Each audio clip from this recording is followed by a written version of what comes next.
Caesar's next stop while in Queensland is the nearby town of Chapel Hill. Since I can remember, I've just always loved animals. I've always wanted to do something with animals. I really love Australian working dogs.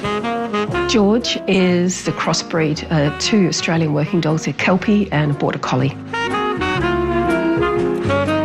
He is such an easy dog. He's very calm, placid, well-behaved, no trouble. And I thought, well, one dog's easy, two dogs, no problem. And that's when Astro's story started. Astro's always been enthusiastic, I like to call it. He's my little shadow. He just follows me around everywhere. He can be sound asleep. If I move or go downstairs, he jumps up quickly and starts barking. He gets off and he'll chase me and skid on the floors. I just can't control him. A normal routine day, I get up and get dressed to take the dogs for a walk. As soon as I get the lead out, Astro starts barking. Trying to get out the front door, it's craziness. Astro! Then I put the kettle on to make a cup of tea and start my morning routine for getting ready to work. As soon as I put my hand on the kettle, once it's boiled, he starts barking. I can't move around my own home without him barking or biting whatever it is I'm doing.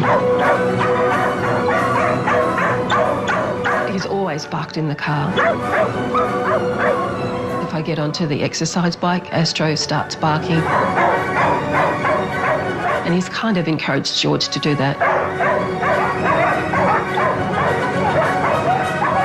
As soon as I put my hand on the wardrobe to get my pyjamas out, and he barks and tries to bite them as I'm putting them on. Sometimes George just gets a look on his face like, Mom, why did you do this to me? I was a good boy. It does get really hard to live with. I love them. I would never get rid of either of them. Astro nearly knocked Allison down the stairs on several different occasions. I'd love to know what I'm doing wrong to promote this behaviour. I get frustrated, I do get angry, and I know I shouldn't. I tried yelling, I confess. No. I've tried the silent treatment. Nothing.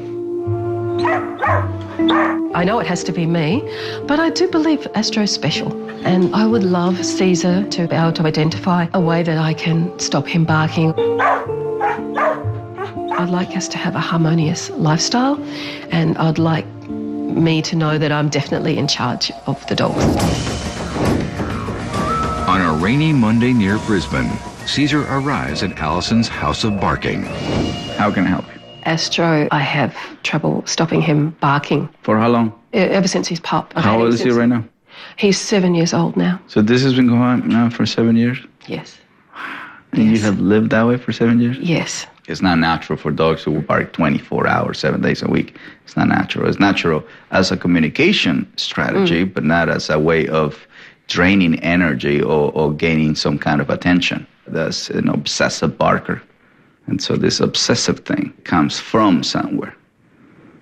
Okay, so that's what we're going to find out from him. You tell me your story, and then he tells me his story, and then we put you guys in a more understanding concept, and then we move from there. It's always very important to me to meet people's dogs without the owner, in this case Astro and George, because automatically I become part of that same relationship.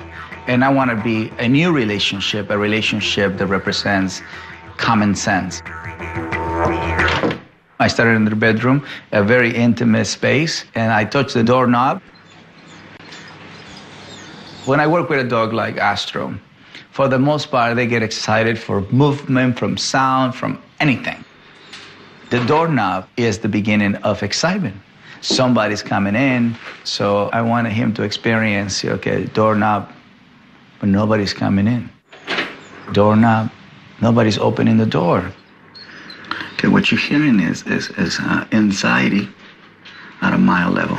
The doors have a little bit of space under, so I want them to go under there and go. That's what I wanted. I wanted to be scent, and I wanted to be energy.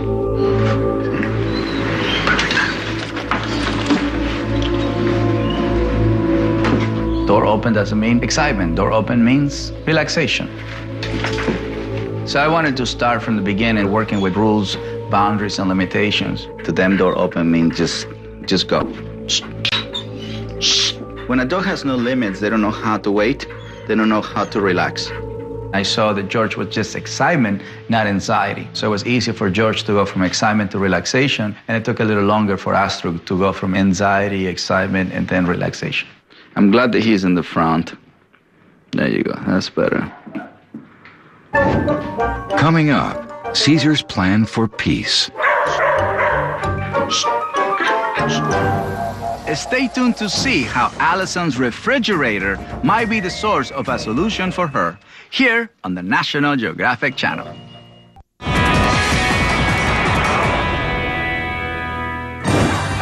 Allison Clark's Australian cattle dog spent the past 7 years barking and barking and barking.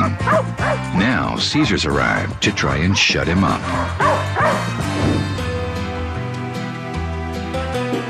See? This is the response.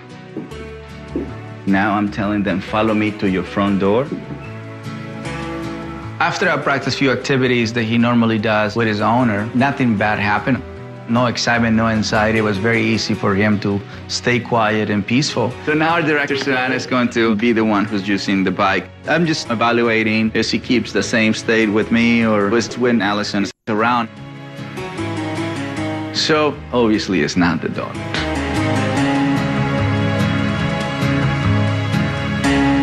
By that time, I said, okay, after this, I already created an impression. So I'm going to bring his owner into the picture. You have to really know when to stop and when to go. You know, they tell you, if you do this right now, you're going to be good. Now, come over here before you go on the bike. When I go into people's home, I get a sense of some signs. Some people have amazing mantras. Some people have amazing pictures. She has a really nice sign in the refrigerator. This is so meaningful. Live the life you imagine. So if you're picturing excited dogs before you go on the bike, that is the life you're imagining. But that's not the life you want. So before you go to the bike, visualize what you want your dogs to do and confidently move towards it so you change the way you are actually talking to your dogs. Turn around, get on the bike confidently. Visualize the concept of it.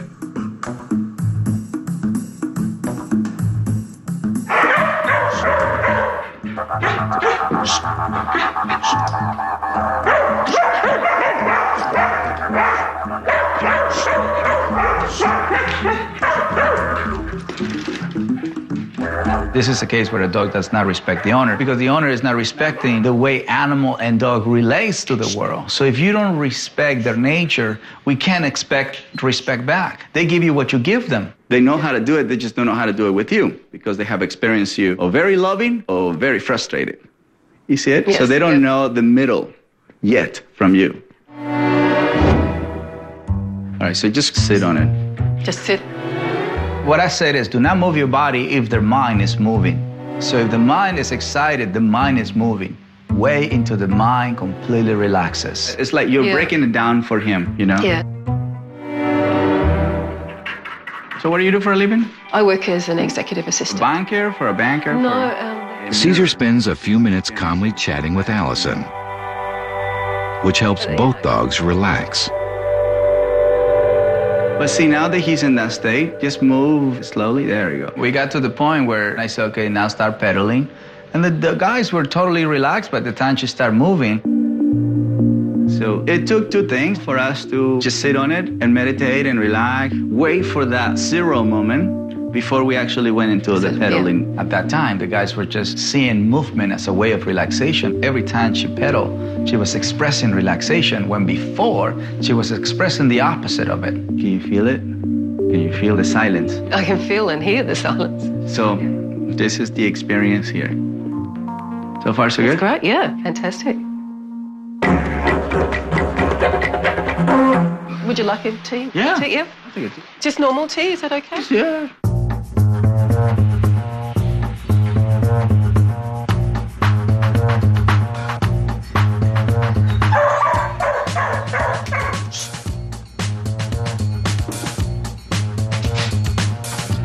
So when he was here, he was totally fine. It's when he got close to you that he went into that. When a dog gets excited, the closer they get to the target, the more intense they become. So what I did right now is to snap him out of him with the touch. Yeah. And then I remove him from the target, and then he goes into a more resting state, you know. When they're out away from, they go into a waiting state. When they get close, they get excited. So sometimes it's okay to not agree with him following you everywhere, because the more they follow you, the more excited they get. A dog doesn't have to be right next to you, under you, when you're doing any kind of activity, especially when they're excited. Remember, the closest he gets down, that's the target. So the goal will be that you ask him to stay here. And once he gets into a more relaxed state, you can go down the stairs. Okay. Right there. Stay.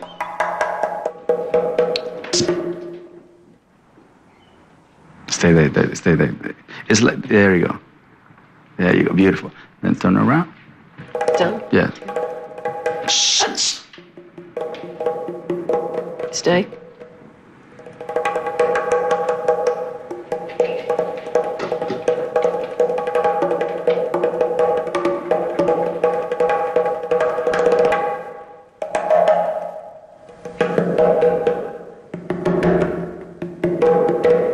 You have it in you.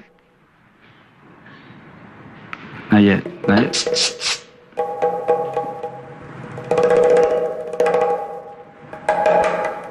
It's pretty amazing. And the stair exercise, I got to see another side of Allison. I got to see a more confident Allison. Now you come back. Very good. All that was said in an expression. I was just said in that, you know, to the point. It's very amazing, but you have it. Pow! It was so to the point, the right amount of energy.